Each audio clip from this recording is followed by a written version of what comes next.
이제 말씀 전하겠습니다. 우리가 창세기 1장 말씀을 계속 나누고 있는데요. 창세기 1장은 그 어떤 문헌이나 그 어떤 소설이나 신화에 없는 독특한 구조를 가지고 있습니다. 그 독특한 구조는 신을 창조하고 신을 설명하고 신이 이런 분이다라고 설명하는 내용이 아니라 하나님의 형상이 되는 방식을 가르쳐주고 있습니다. 이 인간에 대해서 가르쳐주는 거예요. 창세기 1장의 핵심 구절은 뭐냐면 1장 26절부터 27절까지입니다. 하나님이 이르시되 우리의 형상을 따라 우리의 모양대로 우리가 사람을 만들고 그들로 바다의 물고기와 하늘의 새와 가축과 온 땅과 땅에 기는 모든 것을 다스리게 하자 하시고 하나님이 자기 형상 곧 하나님의 형상대로 사람을 창조하시되 남자와 여자를 창조하시고가 창세기 1장의 핵심 구절입니다. 그래서 하나님의 형상은 어떻게 태어나는가를 보여주시는 게 그 하나님의 형상이 만들어지는 과정을 보여주시는 게 첫째 날이요, 둘째 날이요, 셋째 날이요, 넷째 날이요, 다섯째 날이요, 여섯째 날입니다. 그러면 하나님의 형상은 여섯째 날 만들어지잖아요. 그 하나님의 형상을 하나님이 만드시고 2장 1절부터는 어떤 태도를 취하시냐면 천지와 만물이 다 이루어지니라. 이게 천지와 만물이 아니고요. 하늘과 땅 사이의 모든 전쟁이 다 완성된 겁니다. 이루어진 겁니다. 비로소 모든 짜바가 끝난 후에 이 만물이 짜바입니다. 짜바가 끝난 후에 하나님은 그가 하시던 일을 일곱째 날에 마치시니 그가 하시던 모든 일을 그치고 일곱째 날에 안식하셨습니다. 일곱째 날에 안식하셨습니다. 그러면 안식은 어떻게 이루어지는 거죠? 거꾸로 거슬러 가면서 확인하면 돼요. 하늘과 땅 사이에 전 짜바가 다 이루어져야 됩니다. 근데 하늘과 땅이 뭐지요? 창세기 1장에 하늘이 바로 언제 만들어집니까? 오늘 둘째 날 만들어져요. 하나님이 궁창을 하늘이라 부르시니라. 궁창을 하늘이라 부르시는 거예요. 그러면 궁창에 있는 그것부터 시작해서 땅에까지. 땅은 언제 만들어집니까? 셋째 날 만들어져요. 천하에 궁창 아래에 있는 물이 한 곳에 모이고 이제 궁창 아래에 물이 잔뜩 있잖아요. 그리고 묻이 드러나요.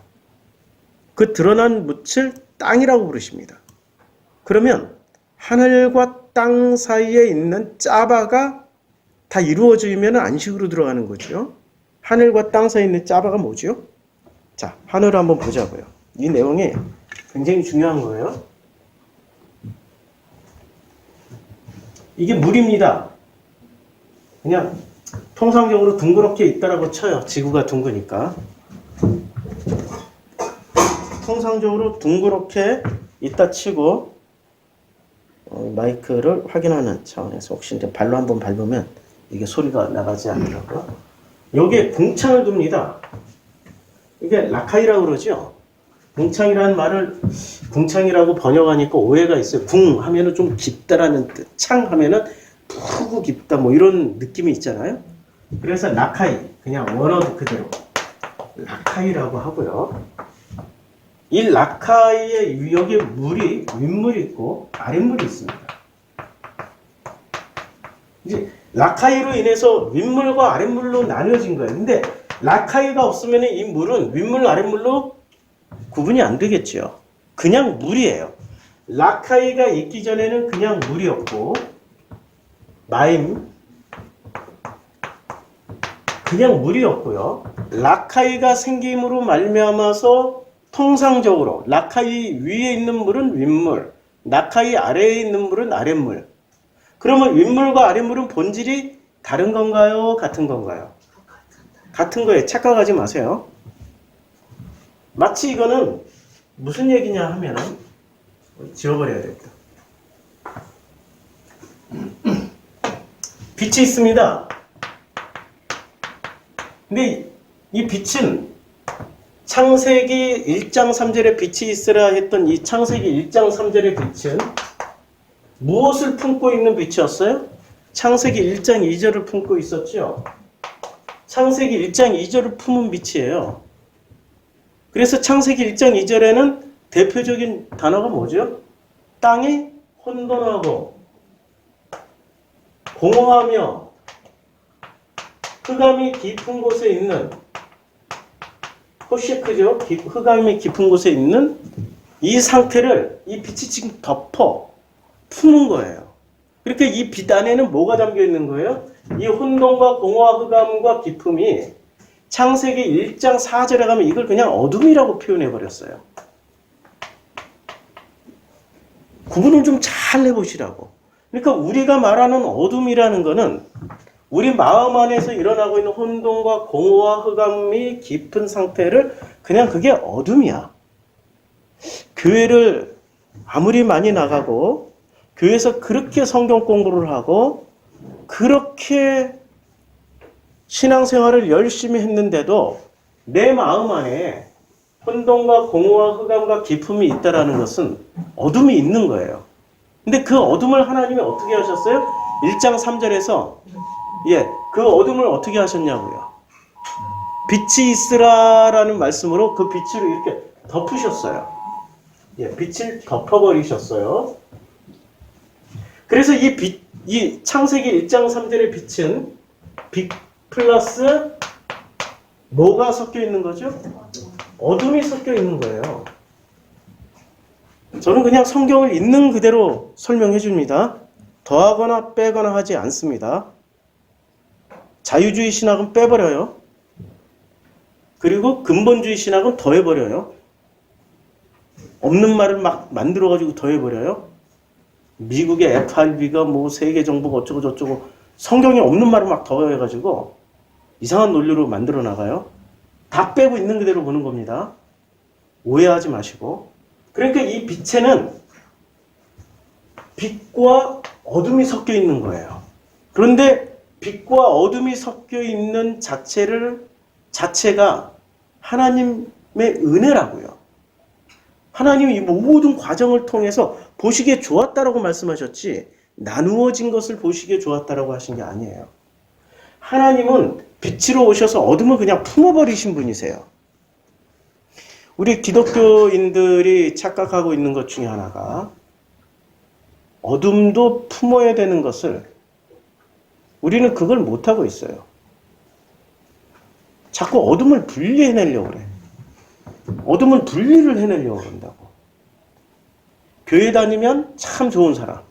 교회 다니지 않으면은 그 사람이 어떤 일을 하고 어떤 정말 사회봉사를 하든지 상관없이 저 사람 지옥 갈 사람. 잃어버리잖아요? 그런데 교회 다니는 사람들 중에도 지옥 갈 사람도 엄청 많은 거 아시죠? 근데 교회 다니는 사람이라고 왜 모든 것을 다 덮어주고 눈 감아주고 인정을 해주냐고요. 그럼 교회 안 다니는 사람들도 그렇게 해주면 오케이. 근데 문제는 교회 다니는 사람들을 덮어주고 인정해주는 건 좋아요. 분리를 해버려. 교회 안 다니면 저 세속, 저거는 세상 사람, 저건 지옥 자식, 마귀 자식이라고 분리를 해버린다고요. 옛날에 이걸 교회 다니면서 제가 잘 배웠어요. 중학교 때. 교회 다니지 않으면 마귀 자식이라고. 그때 전도사님이 이렇게 가르쳐줬고 중학교 때예요. 거의 40년 전 이야기예요.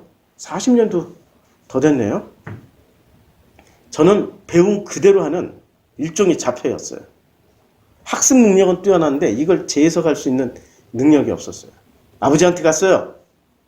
아버지, 마귀예요. 왜? 교회 안 다니시잖아요. 다시 한번 얘기해봐. 아버지 맞긴 맞아요 했더니 싸대기 한 대 맞았어. 그리고도 정신을 못 차렸어. 왜냐하면 교회에서 가르쳐준 게 옳고 교회 다니지 않는 아버지는 틀리다라고 생각했던 거예요. 아버지가 싸대기 한 대로 끝내서 다행이지. 좀 못된 분 같았으면 분풀이 한다고 반지기 놓지. 하나님의 은혜를 그때 체험했어요. 한 대만 맞은 걸. 아이, 참. 아버지한테 그렇게 함부로 말할 용기가 어디서 났어요?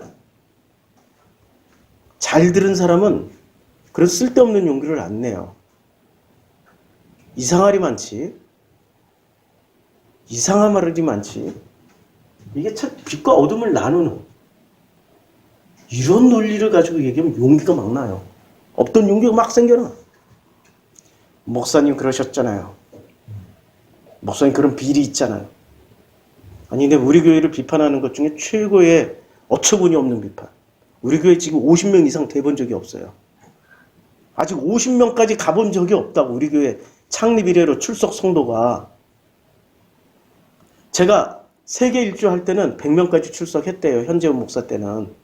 그때는 제가 이미 뿌려놓은 씨앗들이 그때 그와 간의 타이밍 맞아서 계속 많이 올 때였고, 그분이 열매를 다 이제 거두셨고, 제가 다시 와서 개척할 때는 좀 부흥의 소질이 없나 봐요. 50명도 넘어간 적이 없는데 세상에 비판을 어떻게 하냐면, 정성필 목사는 대형교회 당회장들 비판하잖아. 저 사람 대형교회 당회장보다도 대형교회 세워서 더 무서운 짓 할 사람이야. 더 나쁜 놈이야. 이렇게 비판을 해요. 아니 제발 좀 50명 넘어간 다음에, 아니 100명 넘어간 다음에 좀 그런 얘기를 들으면은 그래 그럴 가능성이 좀 있겠다 야 생각하는데, 오늘도 지금 20명이 안 되는데, 지난주에 그렇게 목사로서 섭섭하다 힘들다 했더니 다들 와주셔서 정말 감사해요. 그래서 10명 넘었습니다. 사람들은 언제 용기가 나냐면 빛과 어둠이 섞여 있으면 용기가 안 나요. 왜냐하면 내가 그 어둠이기 때문에, 그 어둠과 같은 나라는 존재가 있기 때문에, 자기를 보고 자기를 객관화하기 때문에 다른 사람의 흉어물이 보이더라도 함부로 얘기를 안 한다고요. 맞죠? 그런데 자기 속에 어둠은 보지 못하고 자기 속에 가득한 빛만 보는 사람은 그런 용기가 나는 거예요. 마태복음에 보면, 마태복음에 그 6장에 나오나요? 5장에 나오나요? 야, 그 뭐라고 말씀하시냐면, 내 형제의 눈 속에, 내 눈 속에 있는 들보는 보지 못하고, 내 눈 속에 있는 들보는 보지 못하고, 내 형제에 있는 티는 보고, 그걸 비판하고 있단 말이에요. 이게 6장에 나오나요? 이게 매일 읽는 본문인데도 잘 못 찾아요. 7장이 나와요. 6장이 나와요. 좌우지간 아시겠죠? 딱 찾아서 보여드리면은 기똥차게 타이밍 맞게, 저도 참 좋은데 이 찾으려고 보니까 잘 못 찾겠네. 여기 있나요? 여기 있네요. 7장 3절에 나오네. 제가 산상수훈을 그렇게 강의를 하고 5장, 6장, 7장을 이렇게 했는데도 막상 이제는 머릿속에 뒤죽박죽 섞여 있어가지고, 어찌하여 형제의 눈 속에 있는 티는 보고 내 눈 속에 있는 들보는 깨닫지 못하느냐. 이게 바로 분리가 되어 있는 사람이에요. 그래서 창세기 1장 3절의 빛은 빛과 어둠이 섞여 있는 빛이에요. 근데 이 빛은 나라는 인간의 혼돈과 공허와 허무와 흑암을 품으신 하나님의 빛이라고. 감사한 빛이죠? 고마운 빛이잖아요. 그럼 우리도 누군가를 품고 간다면은 내 속에 있는 이 빛으로 품었어요? 내 안에 그리스도의 빛으로 품었다고요. 품었다면 무엇까지 품게 된 거예요? 상대방에 있는 어둠까지 품게 된 거예요. 이게 1장 3절의 빛인데 창세기 1장 4절에서는 빛과 어둠을 분리를 했어요. 요 단계에 있는 사람들, 빛과 어둠이 분리되어 있는 이 단계에 있는 사람들은 자신을 뭐로 생각할까요? 빛이라고 생각할까요? 어둠이라고 생각할까요? 이 빛이라고 생각하는 가장 강력한 근거가 교회 다니니까. 그러면 어둠이라고 판단하는 가장 강력한 근거는 교회 안 나오니까. 맞죠? 신천지를 치면 신천지 안에 있으면 전부 다 빛이야. 신천지 밖에 있으면 전부 다 어둠이라고 생각하는 거예요. 신천지에 참 무서운 것이 하나 있는데 신천지가 거짓말을 합법적으로 하잖아요. 본인들끼리나. 하나님도 거짓말을 하셨다라는 강력한 있지도 않은 근거를 가지고 하나님도 거짓말을 하셨다. 하나님도 사람을 속이기도 하셨다. 그게 아방대에 아방을 하나님이 이제는 그 폐위시키려고 길란 나못을 치려고 했던 사건에서 나온 사건이에요.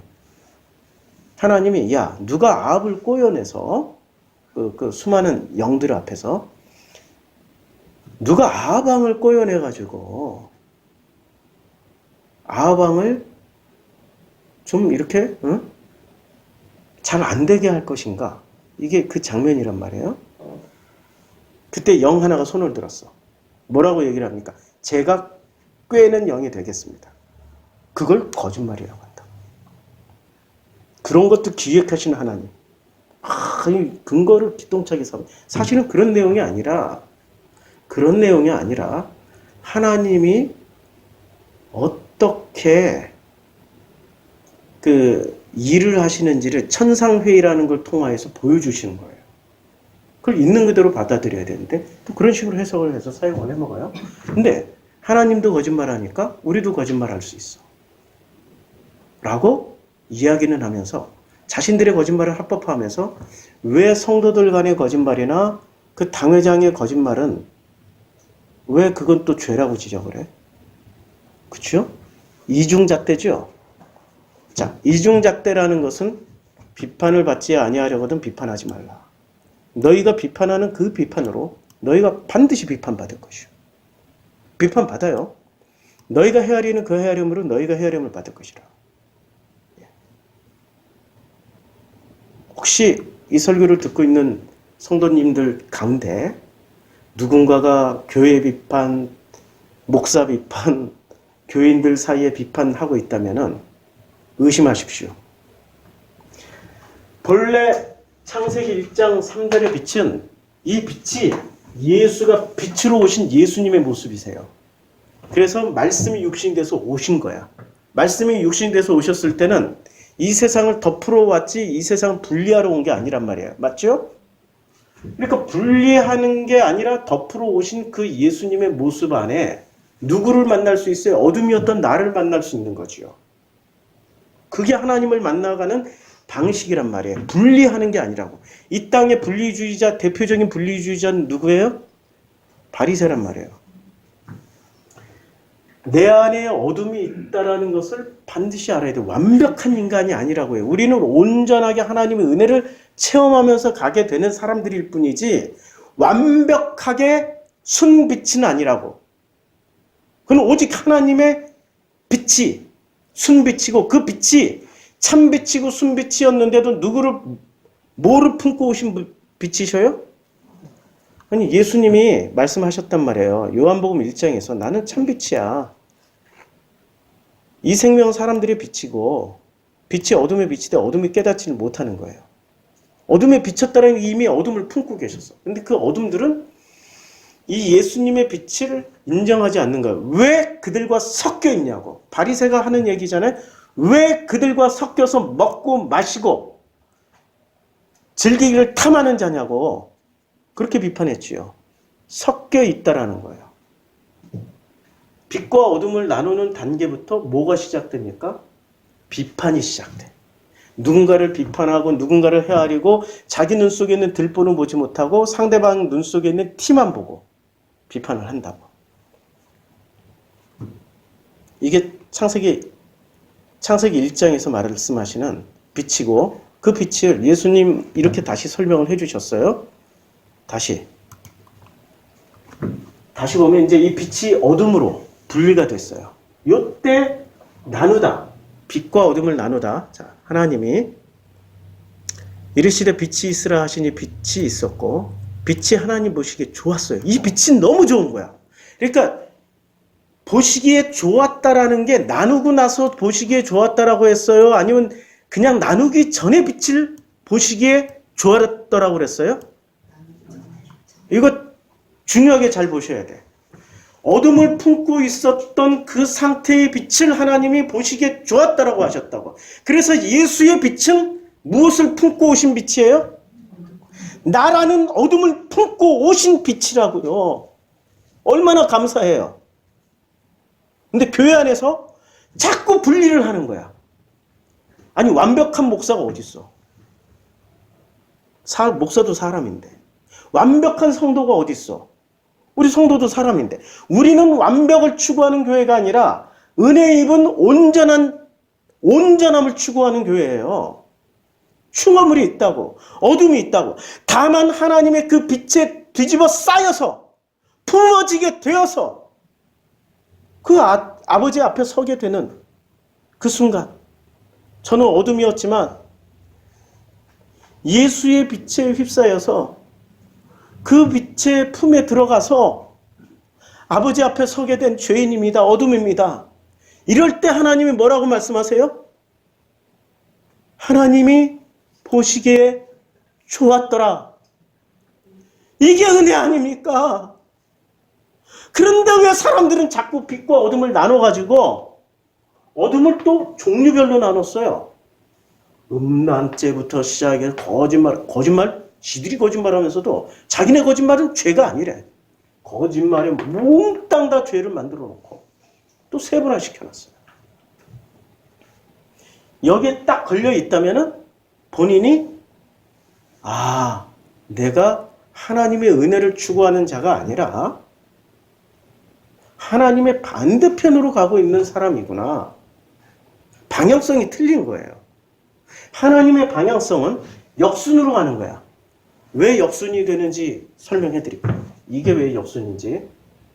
창세기를 읽을 때요. 창세기 1장 읽고 2장 읽고 3장을 읽었단 말이에요. 우리는 그냥 순서대로. 근데 내용을 제가 아무리 공부해도 창세기 3장이 가장 먼저야. 창세기 3장이 가장 먼저라고. 선악지식을 먹는 장면이 인간에게는 최초로 있었고, 그로 말미암아 땅이 혼돈하며 그 결과로 말미암아서 땅이 혼돈하고 공허하며 흑암이 깊음 위에 있게 된 거예요. 땅이 혼돈하고 공허하며 흑암이 깊음 위에 있게 됐고, 그래서 하나님의 영이 우리라는 그 땅은 어디에 덮여 있었어요? 물에 덮여 있었잖아요. 이것도 지금 땅이 물에 덮여 있는 게 지금 창세기 몇 장의 모습이에요? 지금 이 모습이잖아. 둘째 날의 모습이잖아. 셋째 날에 비로소 그 물이 다 한 곳에 모여서 땅이 드러났잖아요. 그러니까 이 장면은 지금 창세기 1장, 1장의 첫째 날과 둘째 날을 다 지금 포함하고 있는 내용이에요. 그치요? 포함하고 있는 거예요. 그러니까 뭐를 설명해 주냐면 창세기 3장의 선악지식 먹은 사람들을 설명해 주시기 위해서 첫째 날부터 여섯째 날까지를 통해서 설명해 주는 거라고. 이거는 마치 지난주에 설교했던 출애굽 이전에 10가지 재앙을 통하여서 무엇을 설명해 주려고 그랬던 거죠? 출애굽 10가지 재앙을 통하여서 뭐를 설명해 주려고 그랬어요? 피를 설명해 주려고 그랬잖아. 첫째 날의 재앙이 피였고 마지막 날의 재앙이 피였잖아요. 근데 그 피의 주인공은 누구였어요? 그 피의 주인공은 예수라고요. 예수의 보혈이라고요. 맞죠? 그래서 이것을 누가 설명해 주냐면 예수를 설명해 주는 그 보혈을 요한복음 2장에서 설명해 줍니다. 자, 포도주가 떨어졌어요. 그래서 예수께서 항아리에 물을 채우라고 하셨어요. 그랬더니 물로 된 포도주를 맛봤어요. 아니 분명히 물이었는데 갖다 주고 나니까 이 사람들이 뭐로 마시게 된 거예요? 포도주였죠. 물의 정체는 뭐였어요? 포도주였죠. 첫째 날 강물의 정체를 밝혀줬죠. 강물은 그 본질을 하나님이 눈에 뒤집어 씌운 걸 싹 걷어서 보여주니까 뭐로 보였어요? 피. 그것도 악취나는 피로 보여졌어요. 이들이 마시고 있었던 거는 예수의 그 맑은 피가 아니라 뭐를 마시고 있었어요? 악취나는 피를 마시고 있었다고요. 그 정체를 알고 나니까 못 마시는 거죠. 그치요? 이게 분리하는 사람들이 하나님이 정말 출애굽 이전에 출애굽하시라고 이걸 보여주시면은 악취난다 야 이러고 거기를 떠나야 되는데 그 단체를 떠나야 되는데 떠납니까? 버티잖아요. 여하튼 어떻게든 버티잖아요. 출애굽 안 하잖아요. 누가 출애굽을 해요? 히브리들이 출애굽을 합니다. 기득권 가졌거나 거기에 한 자리를 차지하고 있거나 사람들에게 존경을 받고 있거나 안 나와요. 그런 사람들은. 어떻게든 합리화하고 변명하면서 안 나온다고. 나올 수가 없지. 물로 된 포도주를 맛보고 어디서 났는지 알지 못하되 물떠온 하인들은 알더라. 자, 그러니까 이 내용이 무슨 내용입니까? 한마디로 말해서 물의 정체를 보여주는데 물의 정체는 뭐였죠? 아니 그 물의 정체가 물의 정체가 예수라고요. 근데 이때는 예수가 없었으니까 예수가 뭐를 가져오셨죠? 생명을 가져오셨잖아요. 생명,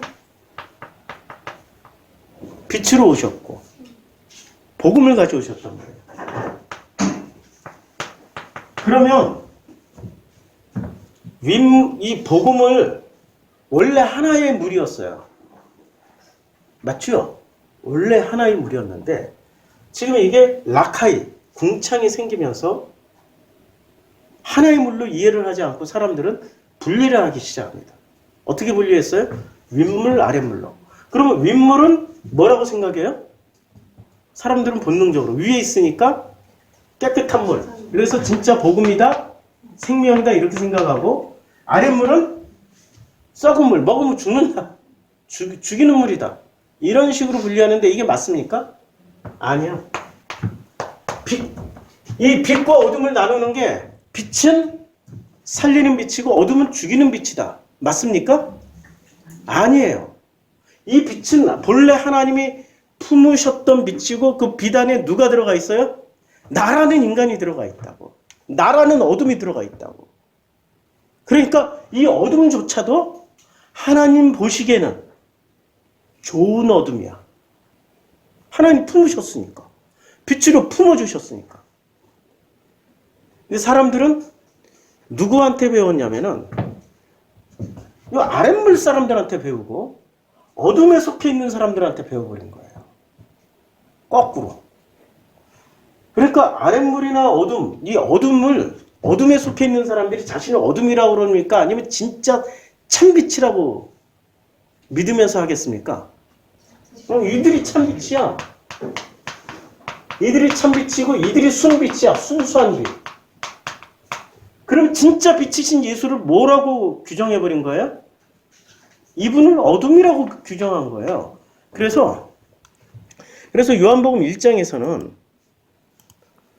요한복음 1장에서는 그 어둠을 빛이 어둠이 빛이 돼 어둠이 깨닫지 못하는 겁니다. 어둠이 깨닫지를 못하는 거예요. 그리고 어둠이 받아들이지 않는 거예요. 그러니까 본인들이 믿고 있는 참빛, 순빛, 진짜 빛은 사실상 보면 무슨 빛? 어둠. 아주 잘 드러나잖아요. 신천지가 이러잖아요. 자기네들이 어둠인데 자기네들이 참빛이라고 강력하게 믿고 있단 말이에요. 이제는 교회 안 가. 신천지 가. 왜냐하면 신천지가 어디서 태어난 자식이에요? 예.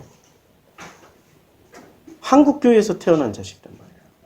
아무리 부인을 하더라도 그들이 쓰고 있는 교리의 상당 부분은 한국교회의 교리를 갖다 쓰고 있고 그들의 전도 방식이 아무리 부인을 해도 거짓말하는 거 빼고 거짓말은 확실히 교회 거 아니에요. 모략 뭐 이런 거 빼고 나머지 전도법은 어디서 배운 거예요? 어디서 갖다 쓴 거예요? 교회. 그럼 누구 자녀예요? 그러니까 신천지 가면 누구 까는 거예요? 참 안타깝습니다. 안타까워요. 가장 부정적인 것들로만 모아서 만들어진 자신. 자, 신천지 전문가가 그러더라고. 목사님, 신천지 설교 시간에 비판하지 마세요. 벌떼처럼 몰려들 거예요. 우리 날마다 저 고백하죠? 뭘 고백하냐면 마태복음. 마태복음 교동문으로 날마다 우리 매주 고백하잖아요. 나로 말미암아 너희를 욕하고 박해하고 거짓으로 너희를 거슬러 모든 악한 말을 할 때는 너희에게 복이 있나니 기뻐하고 즐거워하라. 하늘에서 너희의 상이 큼이라. 너희 전에 있던 선지자들도 이같이 박해하였느니라. 야, 박해당하는 순간 전에 있던 선지자 같은 일을 하고 있구나. 자, 요 선지자들이 이제 한번 생각을 해보자고요. 이거 굉장히 중요한 말인데 이 선지자들이 말씀하실 때는 선지자들이 오실 메시아를 말씀하셨어요. 근데 오실 메시아는 어떤 상황에서 말씀하신 거죠? 오늘 자기가 처해 있는 상황이 너무나도 험악하고 안 좋고 타락하고 부패하고 그렇기 때문에 메시아가 오셔야만 해결된다라고 말씀하신 거죠. 그러니까 미래를 생각하고 얘기한 게 아니고요. 착각이에요. 지금 현재의 상황이 너무 안 좋으니까 희망을 오실 메시아에게 걸어버린 거예요. 사람에게는 과거, 현재, 미래가 있습니다. 근데 과거, 현재, 미래를 한마디로 표현하면 역사라고 말할 수 있죠. 근데 성경에서 말씀하고 있는 그날이라고 하는 거예요. 그날에는 한 미래가 아니고 오늘이라고 생각하시면 돼요. 사람들이 현재가 불분명하기 때문에 자꾸 미래를 믿는 겁니다. 미래. 우리가 현재, 오늘이 불안하고 불안정하고 그리고 확실치 않으니까 자꾸 미래를 믿는 거예요. 미래에다 자꾸 희망을 걸어버려요. 그 중에 대표적인 미래가 뭐죠? 천국 간다. 천국 가면 보상받는다. 상금을 많이 받는다. 신천지 비판이 곧 신천지의 그 열심이 어디서 나와요? 상금 받는다는 거 아니에요. 미래 보장받는다는 거 아니에요. 신천지 그것도 현실 어떻게 하냐면 그 교회 접수하면 그 교회 당회장 벤츠는 내 거야. 이 사람들이 이렇게 믿고 있다니까요. 마치 옛날에 혁명, 어설픈 혁명가들이 있었잖아요. 러시아 혁명 때나 이럴 때 막 가서 혁명하는 목적이 뭐예요? 부자들 거 뺏는 거잖아요. 지금 한국교회 부자니까 그거 뺏어서 우리가 부자 될 거야. 현실을 살아가지 못하고 미래를 지금 살아가고 있단 말이에요. 그게 어디서 배운 거예요? 또 그걸? 말 안 해도 알죠. 참 안타깝습니다. 그래서 이 어둠이 어둠이 자기 자신을 스스로 뭐라고 생각한다고요? 자기 자신을 빛이라고 생각하는 거예요. 그리고 진짜 빛을, 하나님의 빛을 뭐라고 규정해버려요? 이걸 어둠이라고 규정을 해버려요. 이제 그 패턴을 이해하시겠죠? 왜들 그분들이 그렇게 열심을 내는지. 마찬가지로 이게 첫째 날이고요. 이제 둘째 날은 어떤 일이 벌어지냐면 물을 자, 둘째 날 보시니까 하나님이 이르시되 물이 있었어요. 이미 물은 있었어요. 그치요? 물이 있으라고 하신 게 아니고 물 가운데 궁창이 있어. 물과 물로 나누라고 했어요. 이제 물과 물로 나누었어요. 그러니까 하나님이 뭐를 만든 거예요? 물을 만든 게 아니라 물은 이미 있었다니까요. 수면 위로 운행하고 창세기 1장 2절에 이미 물이 있었잖아. 그치요? 그러니까 어디나 복음은 있었어요. 어떤 시절이나. 근데 그들이 복음을 받아먹지도 못하고 이해도 하지 못하니까 하나님이 복음을 설명해 주시는 거야. 근데 복음을 설명해 주시는데 그 복음 설명이 사실은 누구에 대한 설명이에요? 나. 하나님 형상 되라고. 너의 본질이 이렇다고. 너는 첫째 날 빛을 내가 나누어 준 것을 가지고 오해를 했어. 빛과 어둠으로 나눴더니 이 빛은 순빛이고 참빛인데 어둠인 네가 스스로를 어둠이라고 했고 아니 빛이라고 했고 참빛을 뭐라고 그랬어? 그걸 어둠이라고 했잖아. 그게 누구라고요? 나라고. 다른 사람이 아니라 나라고. 나. 모든 것을 뒤틀어버리고 모든 것을 뒤바꿔버린 주체가 나라고. 무엇 때문에? 선악지식으로 이렇게 나눠버린 거예요. 그래서 우리는 어떻게 가야 돼? 역순으로 가자고. 아, 내가 어둠이었구나. 이 빛이 나한테 덮여져야 되네. 나를 좀 덮어주세요. 나를 품어주세요. 이러다 보니까 1장 3절의 빛으로 우리가 건너간 거야. 그 빛을 하나님 보시기에 좋았더라고 하신 거예요. 나누어진 빛을 좋았더라고 한 게 아니야. 이제 아시겠죠? 자, 그러면 이것도 마찬가지야. 지금 이 장에, 이게 둘째 날, 궁창이 있어 물과 물로 나뉘라 하셨어요. 하나님이 궁창을 만드셨어요. 여기 라카이, 이제 이게 궁창이에요. 라카이가 궁창이고, 요건 지워버리고 이쪽으로 제가 설명을 더 할게요.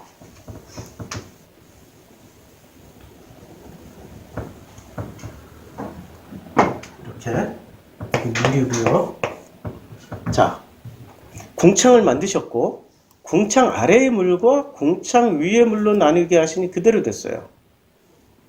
그러니까 궁창 아래의 물과 궁창 위의 물로 나눴어요. 그리고 하나님이 궁창을 뭐라고 불렀습니까? 예, 이게 하늘이야. 요 궁창이 이것의 이름이 하늘이에요. 그런데 우리는 이제까지 하늘을 뭐로 생각했어요? 윗물을 하늘이라고 생각했다. 오해하지 마세요. 윗물은 하늘이 아니에요. 그냥 물이에요. 본래 물. 그리고 이 물은 윗물, 아랫물이 구분이 없었던 본래 하나의 물이었다고. 그러면 하나님이 이 물에 대한 참 많은 성경의 그 데이터를 주는데 출애굽기에 가서 보면요. 출애굽기에 드디어 이분들이 홍해를 건너셨습니다. 홍해를 건너시고 홍해를 건넌 기념으로 미리암이 아니 이제 그 모세가 찬송을 합니다.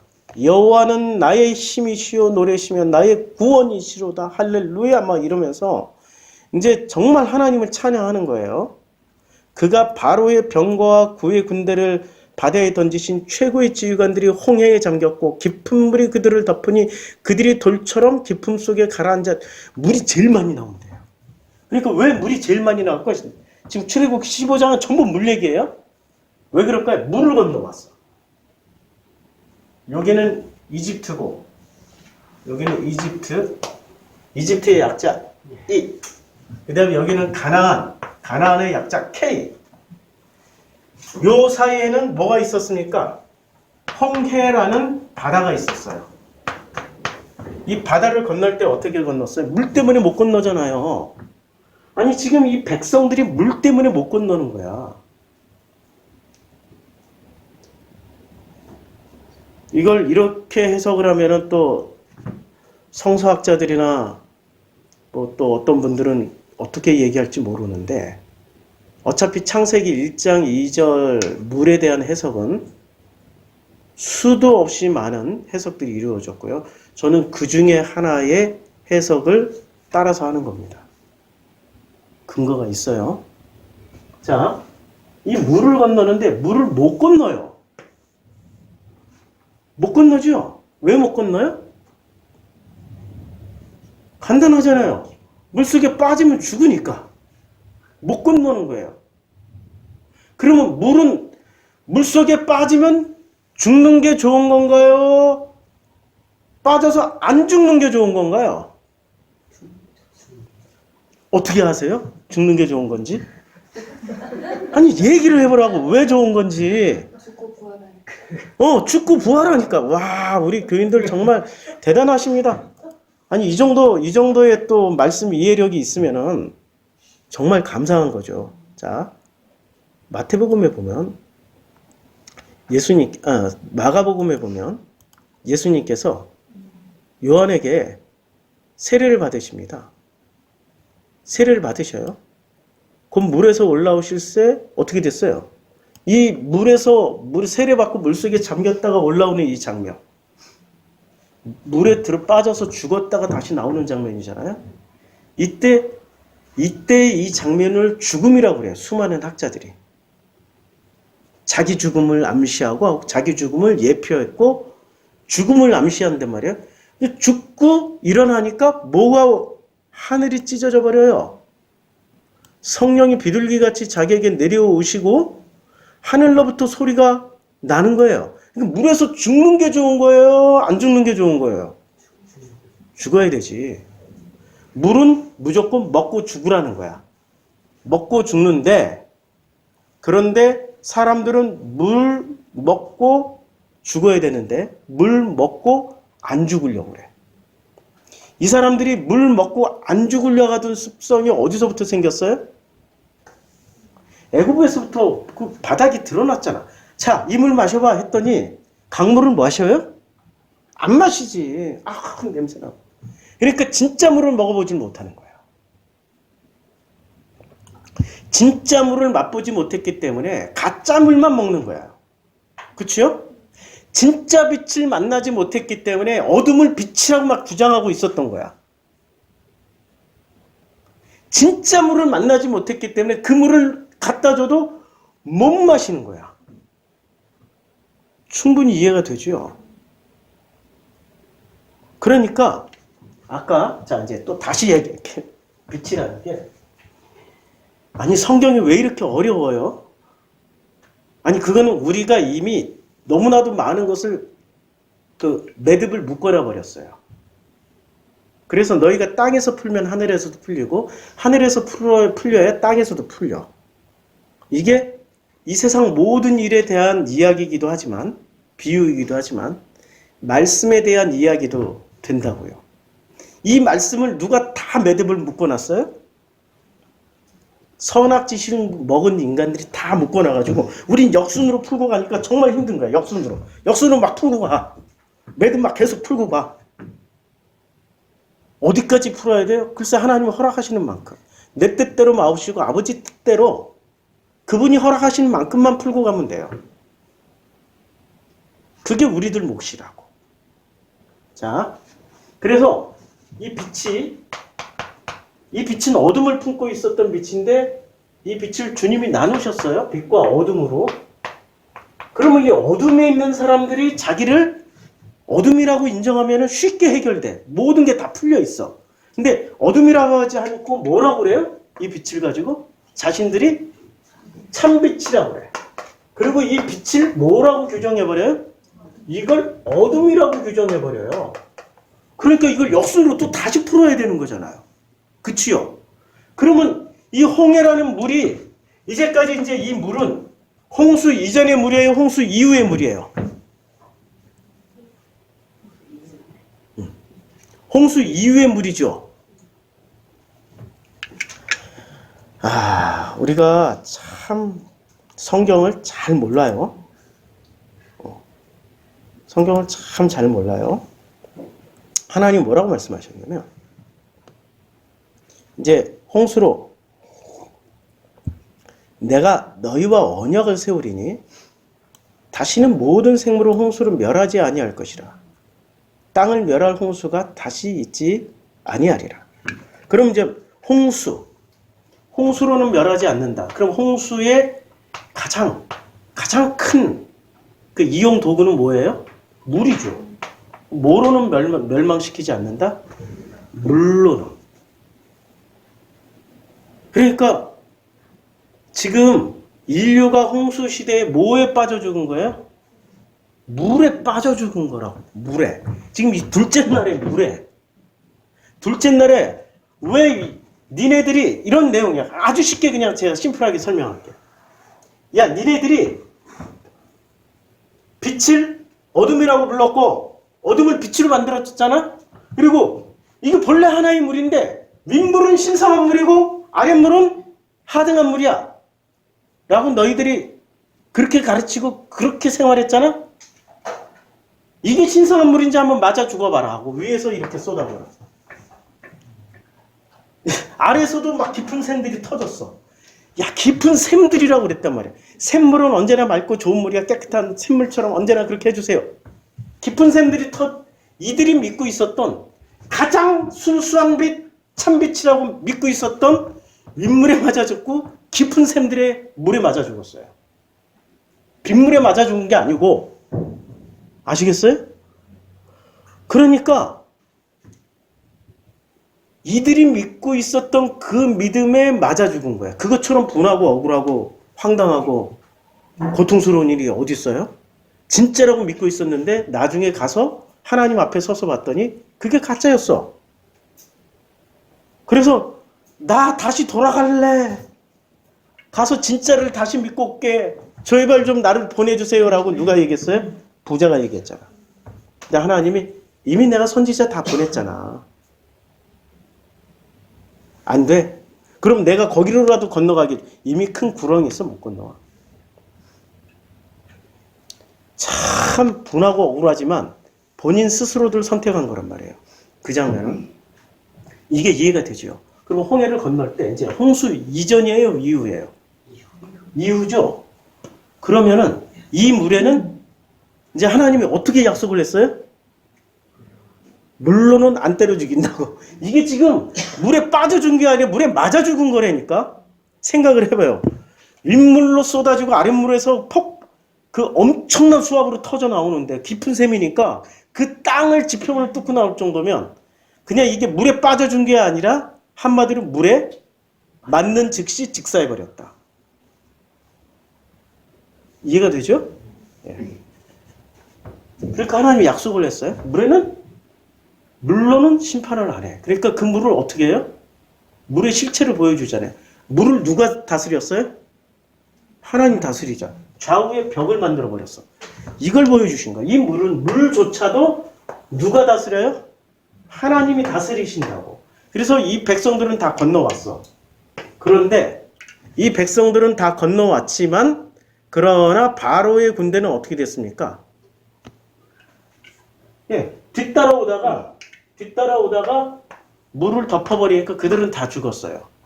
그러니까 당신의 백성들은 이걸로 심판 안 하지만, 물로 심판 안 하지만 이 물을 오해하고 이 물길을 막는 사람들은 물로 또 심판해버려요. 참 아이러니죠? 아이러니. 건너왔더니 무슨 문제가 생기냐면 이게 15장에 그대로 있는 거예요. 15장에 그대로 있고 이것을 찬양을 하고 시로 만들고 그랬어요. 그래서 주께서 오른손을 드신 즉 땅이 그들을 삼켰나이다. 그리고 15장에 무슨 내용이 나오냐면 미리암이 이제는 또 부흥회를 합니다. 부흥회를 하고 이제 건너와서 너무너무 좋은 거야. 이 광야, 광야네. 광야도 K예요. 자, 광야로 넘어와가지고 가나안 땅이 아니고 광야로 넘어와가지고 이 물을 이렇게 찬양을 했어요. 자기네들은 물길 안 맞아 죽은 거야. 그랬는데 또다시 무슨 문제에 부딪혀요? 마라에 이르렀더니 또 물 문제가 생기는 거야. 물을 건너왔고 그 물로 인한 은혜를 찬양하고 있었는데 또 물을 만난 거야. 근데 이 물은 마시면 죽는 독극물이란 말이에요. 마시면 죽어요. 근데 죽어야 되는데 어떤 물 마시고 죽어야 돼요?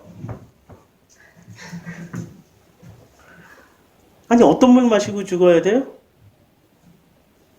아니 주님의 물 마시고 죽어야지 독극물 마시고 죽으면 안 되지. 그러니까 이들이 또 물을 마시지 못하는 거야. 백성이 모세에게 원망하여 이르되 우리가 무엇을 마실까요? 여호와께 부르짖었더니 여호와께서 한 나무를 가리키셔요. 그가 어떤 나무인지 몰라. 이 나무가 한 나무야 그냥.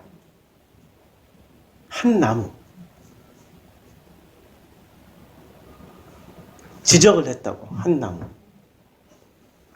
그가 어떤 나무인지 몰라요. 선악나무인지 생명나무인지. 원래 선악이나 생명이나 사실 잘 읽어보면 한 나무야 그냥. 그게 한 나무라고. 그것을 선악 생명을 다 가지고 이 땅에 오신 분이 예수님이시라고. 그 안에 생명도 있고 선악도 있어. 그래도 비단의 어둠을 품고 오신 분이야. 덮으셨다고. 완성하러 오신 분이니까. 그러니까 예수님일 수 있죠. 한 나무가. 예수님을 상징할 수도 있죠. 그가 물에 던지니 물이 달게 되었어요. 죽이는 물을 살리는 물로 바꿔주신 분이 누구세요? 믿거나 말거나 예수님이에요. 제가 해석한 건 예수님이에요. 예수님이 오심이 그러하시잖아요. 참빛으로 오셨는데 세상 사람들이 영접을 안 했어. 근데 그 참빛이라는 말 안에는 어둠을 품고 오신 거야. 이 세상 사람들 다. 그리고 나라는 인간을 품고 오셨어. 그러니까 예수님 맞죠? 그 예수님이라는 나무를 넣었을 때 그걸 어떤 분은 그냥 나무 그러니까 십자가 이렇게 딱 쉽게 해석을 해버리더라고요. 십자가. 그러면 십자가가 신성화되겠죠? 예수예요 그냥. 십자가를 신성화시키지 맙시다. 예수가 있었기 때문에 십자가가 신성화된 거예요. 본질은 예수예요. 십자가 자체 예수랑 분리해서 십자가 자체에 신비한 능력이 있다라고 믿는 거는 저 영화 엑소시스트나 뭐 이런 데서 나오는 미신, 무당 같은 그 마인드예요. 그게 신비주의에 큰일 납니다. 본질은 예수예요. 거기서 여호와께서 그들을 위하여 법대와 율례를 정하셨어요. 예수님이 뭐라고 말씀하셨습니까? 나는 선지자나 율법을 폐하러 온 게 아니야. 완성하러 왔다고 그랬죠. 그래서 뭐를 정해요? 법도와 율례를 정하는 거야. 예수를 통하여서 살리는 물을 마시게 된 그들은 이제부터 폐기하는 게 아니라 거꾸로 선지자나 율법을 폐기하는 게 아니라 완성하는 일을 한다고 정하시고 그들을 시험하시는 거죠. 이제 그것이 잘 됐나 안 됐나 시험을 하시는 거야. 근데 시험 내용이 뭐냐? 너희가 너희 하나님 나 여호와의 말을 들어 순종하고 내가 보기에 의를 행하며. 누가 보기에? 하나님 보시기에. 그런데 전부 다 누가 보기에 의를 행해요? 이만희가 보기에 의를 행하고. 우리 또 사람들 보기에 자꾸 의를 행하잖아. 하나님은 어차피 안 보이니까. 우리 성도들도 하나님 못 본 사람들은 자꾸 사람들에게 칭찬받으려고 자꾸 의를 행해. 우리 신천지 성도들이라고 그러면 또 개신교에서 신천지 분들, 그분들도 생명이란 말이에요. 우리가 품어야 될 존재지 왕따 시키고 쫓아낼 사람들이 아니라고요. 품어야 돼. 근데 나는 품기기 싫어요. 이러면은 어쩔 수 없어. 의사를 분명하게 하면.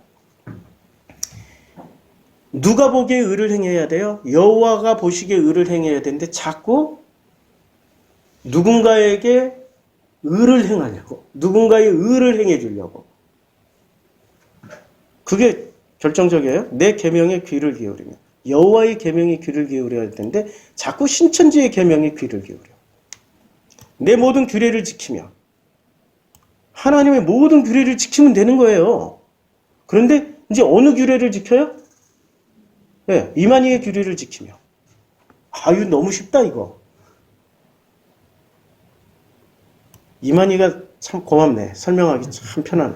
내가 애굽 사람에게 내린 모든 질병 중 하나도 너에게 애굽 사람에게 그러면 내렸던 질병들이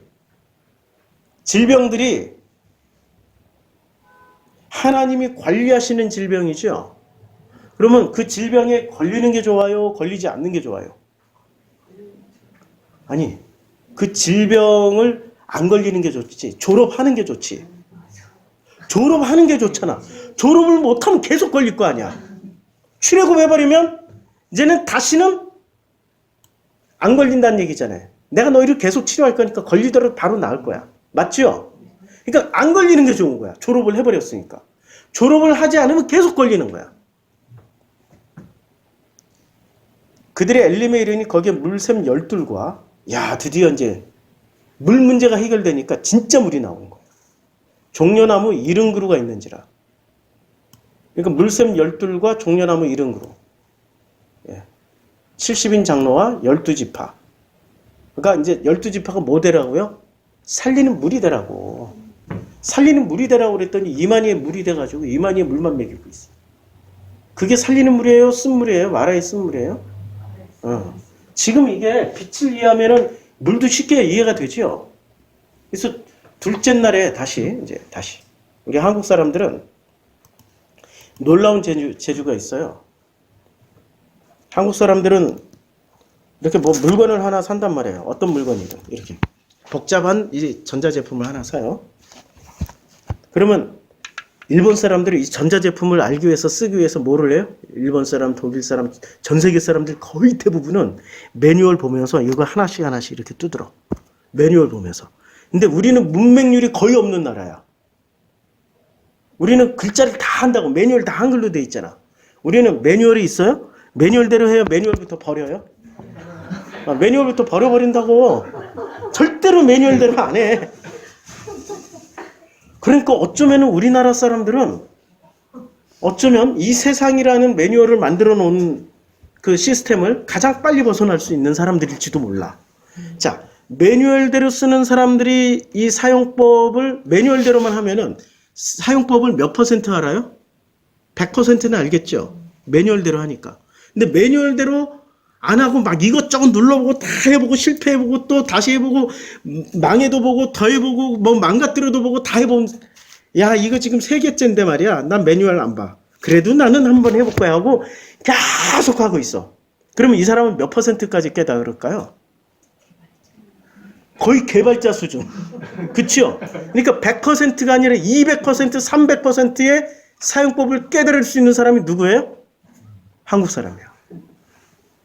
이거는 참 놀라운 거예요. 매뉴얼대로 안 한다. 매뉴얼을 오히려 거꾸로 만들어낼 수 있는 사람들이다. 굉장히 뛰어난 머리를 가지고 있는 거예요. 굉장히 뛰어난 머리는 어디서 시작돼? 매뉴얼대로 하지 않고 매뉴얼을 버려버린다부터 시작되는 거예요. 이 땅에는 수많은 매뉴얼들이 있습니다. 그런데 그 매뉴얼들이 하나님의 매뉴얼인가요? 아니에요. 하나님의 매뉴얼은 없어요. 왜냐하면 진리를 알지니 진리가 너희를 자유케 하리라고 그랬지. 그 매뉴얼에 묶어서 매뉴얼대로 하라고 가르치지를 않는다고.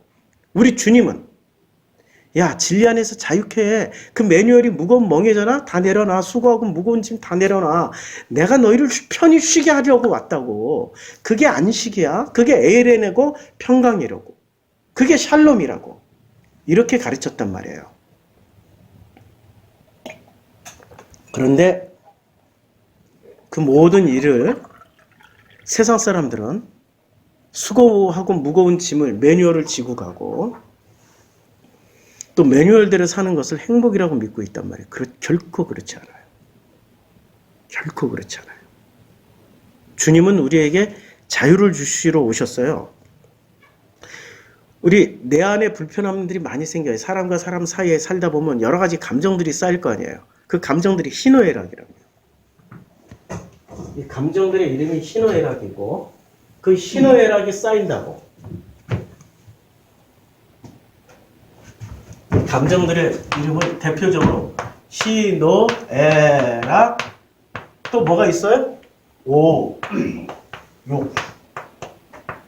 요거는 사단. 요건 측정하는데 뭐 있어요. 좌우지간 잘 모르겠어요. 지난번에 이재정 목사님 설교 듣고 열심히 공부했는데 제 기억이 잘 안 나네. 좌우지간 이 감정이 예? 애오요. 이게 사단이고 이게 7정이야. 애오요. 자, 이 감정들을 이거 버리고 가야 되나요? 품고 가야 되나요?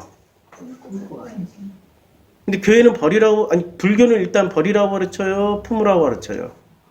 버리라고 가르치죠? 무념무상. 근데 그러면 하나님은 이걸 품으라고 가르쳐요? 버리라고 가르쳐요? 아니, 빛이 어둠을 품었잖아. 품으라고 가르치죠? 아니, 나라는 인간의 감정은 뭐로 이루어졌어요? 이걸로 이루어졌잖아요. 희노애락, 애호욕으로 이루어졌다고요. 그러면 하나님이 나라는 인간을 품었잖아요. 품었으면 그 하나님을 본받아서 이제 기독교인들은 어떻게 하기 시작하냐면 불편하더라도 자꾸 상대방의 감정을 품어. 제가 그렇게 살았어요. 제가 어렸을 때부터 누군가의 감정을 자꾸 품어요. 아픈 사람, 힘든 사람, 괴로운 사람 내가 품고 내가 해결하려고 그래요. 그랬더니 저의 20대, 30대의 평가는 어떻게 나오냐면 참 좋은 선배, 좋은 형, 또 좋은 후배, 좋은 사람으로 기억이 돼요. 그걸 기억하고 있는 사람들이 있더라고요. 세상에. 착한 사람. 지난번에 30년 만에 우리 신학대학 같이 공부했던 지금 교수님하고 있는 김 교수님을 만났어요. 30년 만에 둘이 처음으로 만나는 거야. 처음으로. 그분은 유학 갔다 와서 공부하고 서로 그분은 교수의 길로 가셨고 나는 참 우여곡절.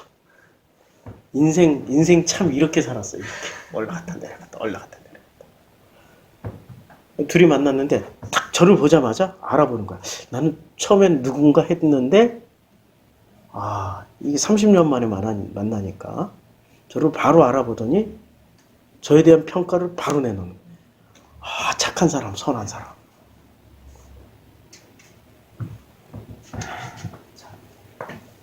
나는 다른 사람 보기에 나는 착한 사람이었을지 몰라요. 착한 사람이었을지 모르지만 내 안에는 뭐가 그대로 남아있어요? 희노애락, 애호욕은 그대로 남아있다고요. 그런데 왜 착한 사람이 되냐면 다른 사람의 희노애락, 애호욕을 내가 다 품어줬기 때문에. 다 품어줬기 때문에. 그런데 내가 하나님의 은혜로 품었다면은 어떻게 될까요? 감사한 거지. 근데 하나님의 은혜로 품었을까요? 아니지. 내가 좋은 사람으로 보여지기 위해서 선하고 착하다라는 목표 설정이 나도 모르게 돼 있었던 거야. 아니 그 방법밖에 몰랐어. 솔직히 말해서. 내가 그걸 목표 설정한 게 아니라 내가 좀 세상을 지혜롭게 야 너는 왜 내 마음을 이렇게 아프게 해? 네가 이런 말 하면은 내가 힘들잖아. 이런 얘기를 한마디도 못하는 걸로. 나는 가르쳐주는 대로 배운 사람이라니까. 아버지한테 교회 다니면 천국 자식, 교회 안 다니면 다 마귀 자식. 아버지 마귀예요 했다가 뺨만. 저 그렇게 무식한 사람이었어요. 단무지였다고. 단무지. 그러니까 나를 표현하지 않고 다른 사람의 희노애락, 애호욕을 다 품고 살았어요. 그러면 제가 어떻게 될까요? 그 사람을 만날 때는 평화가 이루어지겠죠. 평화. 분명히 에이렌의 평화가 이루어지잖아. 이거 안식을 얘기해 주는 거야. 평화가 이루어지죠. 그런데 이 평화는 참 평화 아니면 억지 평화. 억지 평화가 이루어지는 거예요. 억지 평화가. 억지 평화를 이루면서 살아가는 내 삶은 어떻게 되겠습니까? 행복할까요? 행복하지 않지요. 힘들죠. 죽을 만치 고통스럽죠. 그런데 그것을 참으면서 언제나 아우 그랬어 그렇게 힘들어 이리 와 내가 차 한잔 사줄게 마치 공감하는 척하면서 그러면은 누가 높아져요? 하나님의 은혜를 입어서 하면 하나님이 높아지는데 내가 억지 평화로 만들어 나가면 누가 높아져요? 그러니까 30년 만에 만나더라도 나는 선한 사람이 착한 사람이 돼버린 거야. 누가 높아졌어? 우리 아버지가 영광 받으신 게 아니라 내가 영광 받고 있었어. 비참한 거죠. 그랬던 내가 이제 바뀐 거야. 평화를 이루는데 이걸 지워버린 거야. 억지를 지워버렸어. 진짜 참 평화네. 아니 목사님 요새 스트레스 받아가지고 머리카락 그렇게 빠졌다면서요. 네. 희노애락을 품고 사는 인간이기 때문에 이걸 단절하는 불교가 아니고 이걸 품고 살기 때문에 그래서 나는 살아있는 거야. 머리카락도 빠졌다가 다시 생기기도 하고 살이 빠졌다가 다시 생기기도 하는 거예요. 이걸 똑같이 공유하면서 살아갔던 분이 누구시라고요? 예수님이시라고. 예수님이시라고. 그런데 그 예수의 말을 예수의 그 모습을 따라가지 않고 전부 다 지들이 생각하는 참빛인 바리새를 따라가 버렸어요. 예수를 어둠이라고 규정하고 예수를 죽이는 일에 동참해 버렸다고. 그러니까 희노애락을 품고 우리랑 똑같이 이 희노애락은 누구의 희노애락이에요? 예수의 희노애락이지만 누구의 희노애락을 품었어요 예수는?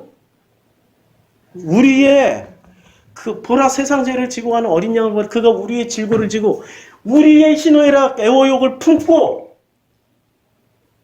가셨다고. 그런데 그 사람들은 그 예수 안에 있는 희노애락을 지들 걸로 안 보고 전부 누구 걸로 봤어요? 예수 너 참 인격에 문제 많다 야 진짜 어쩌면 야 세례 요한 선생을 봐라 야 낙타 토로루스를 입고 메뚜기와 서청만 먹으면서 그러고 진짜 참 선지자처럼 보이는데 너는 세례와 창녀하고 무슨 짓 했어? 응? 네가 보여주는 희노애락 그게 선지자의 모습이야? 신의 모습이야? 아니잖아. 우리보다도 못한 인간이잖아. 저 바리새 선생님들을 봐. 그들은 얼마나 근엄하고 멋지고 훌륭하고 종교적으로 완성도가 높아. 이 사람들이 지금 관점이 전부 어디에 묶여 있어요? 빛과 어둠을 구분하지 못하는 거야. 놀랍게도 빛과 어둠을 합쳐져 있다는 걸 구분하지 못하고 윗물과 아랫물을 구분해버리고 있는 거예요. 지금 같은 물인데 구분하지 못하는 거야. 구분하지. 어떻게 해야 돼 도대체? 그 사람들을 어떻게 해야 될까요? 그때 당시에 유대교인들을 어떻게 해야 될까? 그게 아니야 하면서 막 이렇게 찢어주고 발겨주고 야 빛과 어둠 나눠주고 설명해주고 해야 되나? 아니야 그건 지식이야. 우리가 그냥 품고 살면 돼. 희노애락 애호욕을 내 힘으로 품어야 돼요? 은혜로 품어야 돼요? 은혜로 품으면 돼.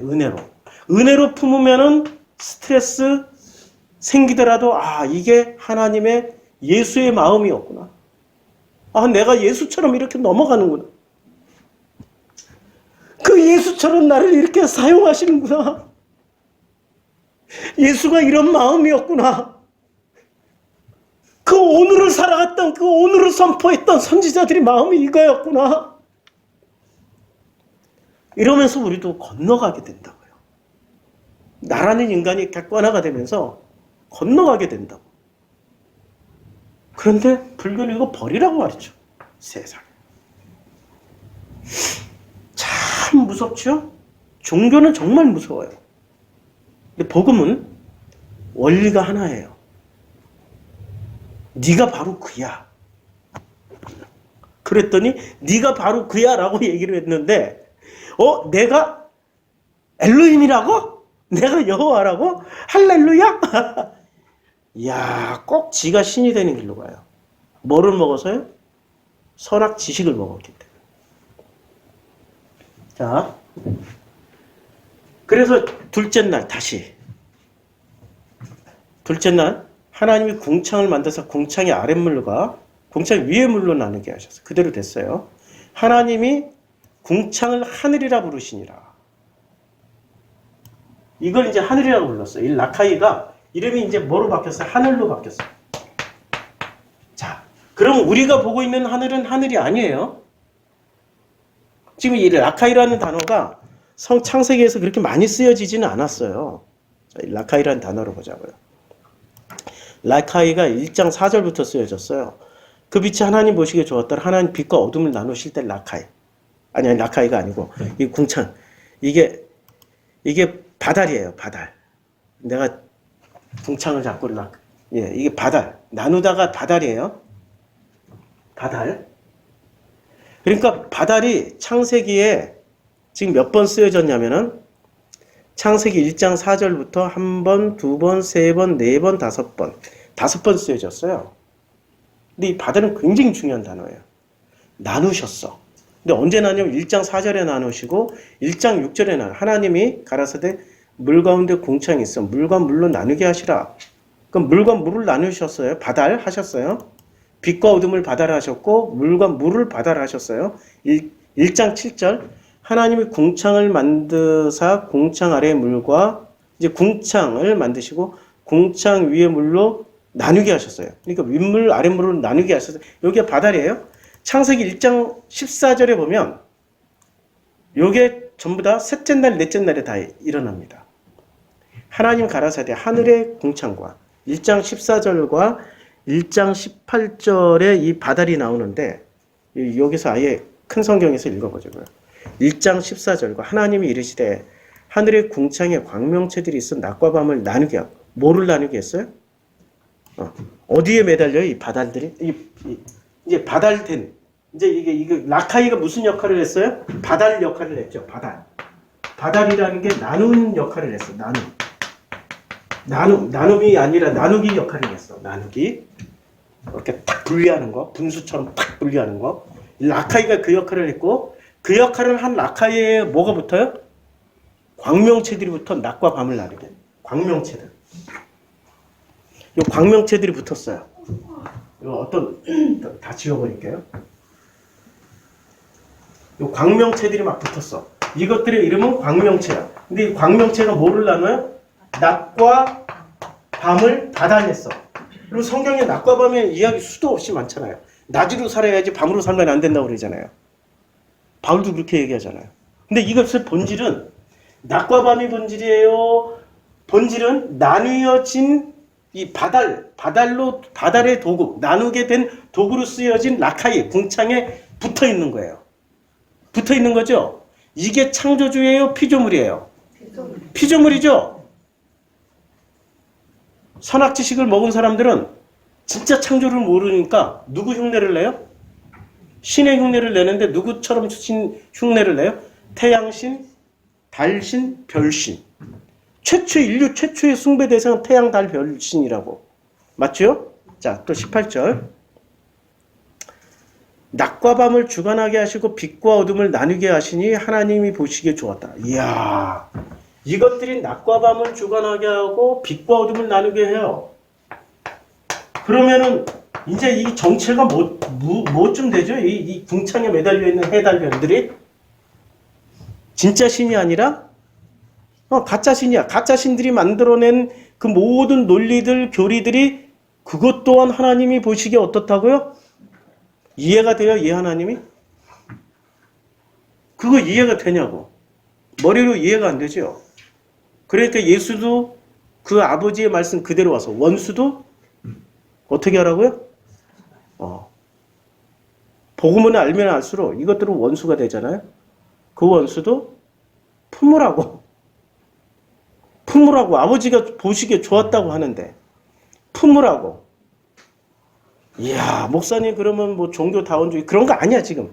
아직 일부분도 채 안 나왔어요. 이거 제대로 하려면 몇 달 걸려요. 이거 제대로 이해하려면 몇 년 걸린다고. 이 날이 넷째 날이에요. 셋째 날, 넷째 날 전부 다 뭐를 만들냐면 궁창 주변의 것들을 만들었고 궁창을 중심으로 또 나눠. 그러니까 나누기가 몇 번 된 거예요? 바달이. 다시 한번 바달. 오늘은 이거 바달 공부하고 나누다 바달 공부하고 이제 마치자고요.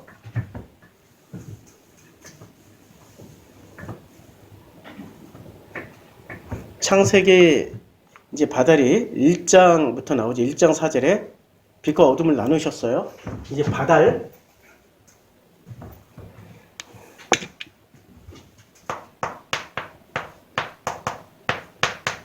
바달의 뜻은 나누다예요. 근데 이 나누다가 결코 아니에요. 레위기에서는 전부 레위기에서 이 바달이 제일 많이 쓰여졌어요. 레위기에서는 전부 뭐라고 번역했어요? 나누다를 안 하고 구분하다, 구별하다, 성스럽게 구별하다, 구분하다 이렇게 썼어요. 레위기에서는 이거는 다음 주에 하자고. 다음 주에. 지금 바달만 가지고도 또 한참. 자, 창세기 1장 4절, 1장 7절, 1장 14절? 예. 1장 4절, 7절. 이제 물로 나누셨죠. 물론 1장 6절도 나왔어요. 1장 6절 같은 거. 1장 6절. 그 다음에 창세기 1장 14절. 1장 14절. 그리고 1장 18절. 예. 1장 18절 이렇게 바달이 쓰여졌어요. 자, 1장 4절에서는 어떻게 쓰여졌는지 보자고요. 빛과 어둠이 나눴어요. 그때 1장 4절에서는 요거 자 이제 칼라를 제가 쓸게요. 우리 또 성도님이 이렇게 귀한 칼라를 다 갖다 주셔서 칼라를 마이크 떨어졌어요? 그러네. 자, 잠깐만요. 이것도 발로 밟았는지 확인하고요. 됐어요.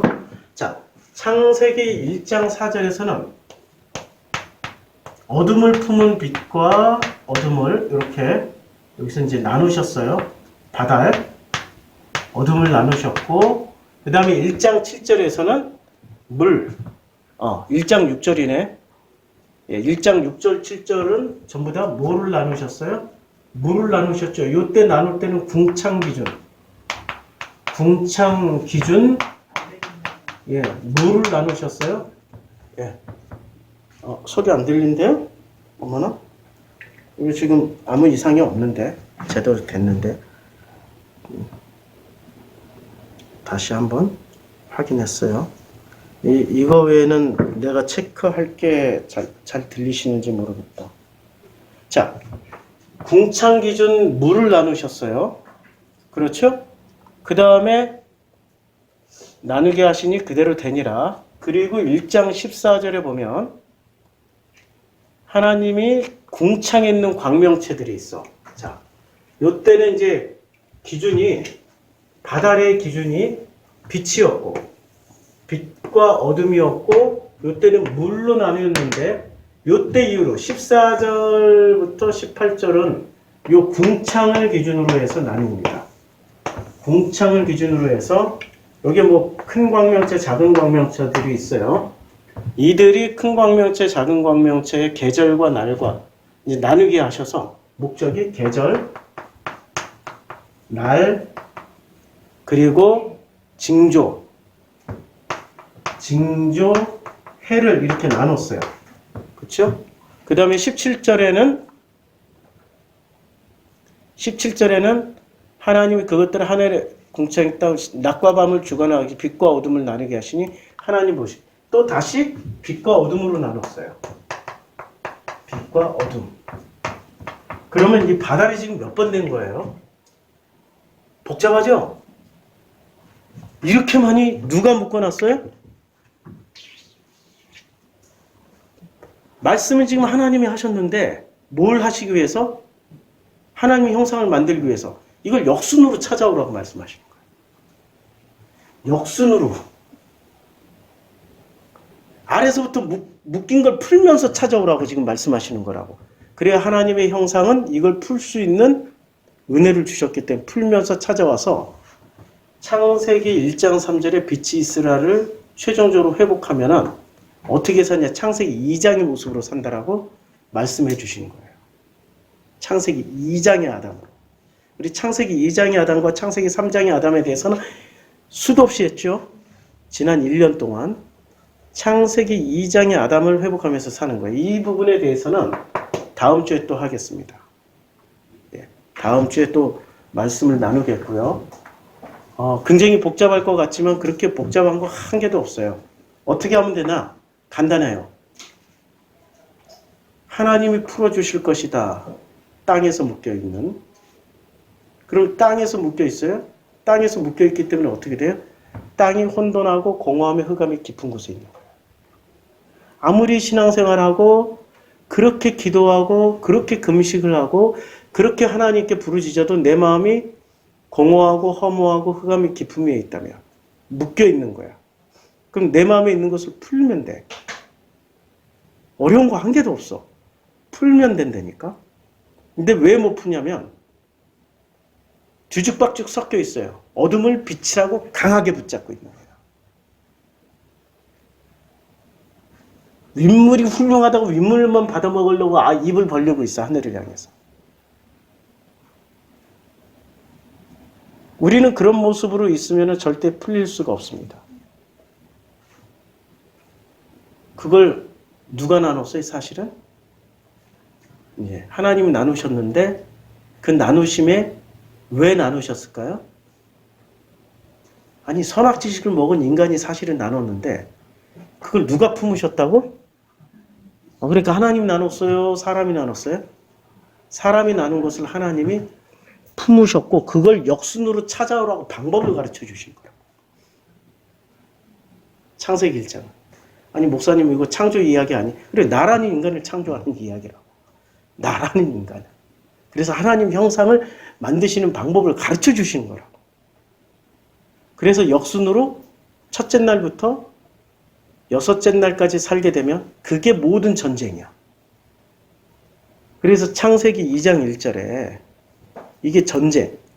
하늘과 땅 사이의 짜바가 다 이루어져야 돼. 모든 전쟁이 다 이루어져서 비로소 하나님이 그 모든 일을 그치시고 안식을 하시고 일곱째 날을 복되게 하사 거룩하게 하셨어요.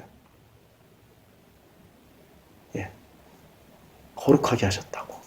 그럼 일곱째 날에 우리가 참여를 할 수 있게 되는 거예요. 진짜 안식.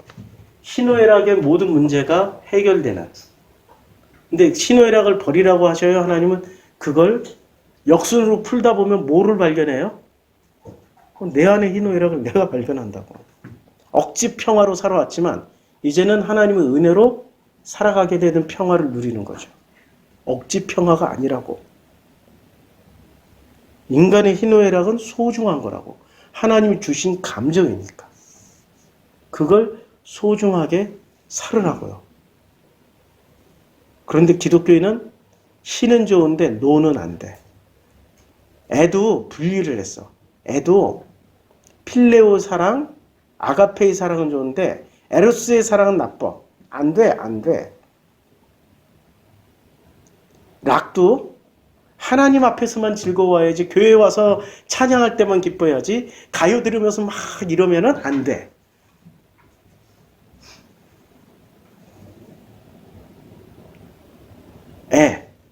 욕. 욕심도 하나님을 향한 욕심, 전도의 욕심, 말씀의 욕심은 되지만 너 그런 욕심은 안 돼. 다 어떻게 했어요? 와, 이렇게 다 규정을 지어버렸어요. 내 안에 있는 이 희노애락이 내 거인지 하나님의 것인지 구분하자고요. 내 안에 있는 희노애락이, 내 자식을 향한 희노애락이, 내 건지 하나님의 것인지, 내 남편을 향한 이 희노애락 중에 추가 하나 할게요. 분노. 이 분노, 이게 내 건지 하나님 것인지, 하나님이 품고 계신 건지 아니면 내가 그렇게 잘못 배워서 하는 것인지 구분해 보자고요. 지금 이걸 응용하면은 첫째 날, 둘째 날을 응용하면 이렇게 세상을 살아갈 수 있는 모든 노하우가 다 나오는 거예요. 이해가 되죠?